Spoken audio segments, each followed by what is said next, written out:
In this new review on the intakes of berries and their brightly colored pigments, called anthocyanins, they note 4 out of 5 studies suggest that increased intake is significantly associated with a reduction in the risk of coronary heart disease, the #1 killer of men and women, by between 12 and 32%. That lower range is from studies of older individuals, and the greater reduction of risk was noted in younger populations. So perhaps the earlier we start eating berries, the better. And maybe the more, the better.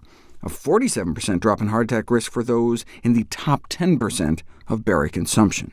It's almost like 1 to 1. For every 15 milligram increase a day, a 17% drop in risk. So how can you get 100 milligrams a day?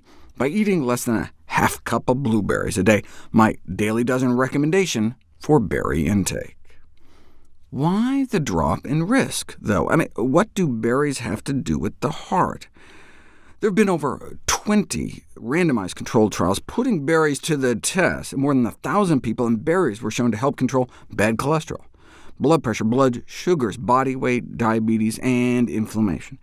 Now, lots of plant foods can do this. Is there something special about berries? Like cholesterol. All whole plant foods have fiber. Fiber lowers cholesterol. But even blueberry tea can lower cholesterol, even in kids who are genetically predisposed to high cholesterol. We used to think only about 1 in 500 people had this high cholesterol gene, but now we're realizing it may be as many as 1 in 250. Still, for the 249 others who think high cholesterol just runs in their family, more likely bad diets are what's being passed down. But even if you do have the gene, what happens when you give kids blueberry tea, just powdered blueberries, in a tea bag dipped in hot water for 5 minutes? So they're not even eating the whole food.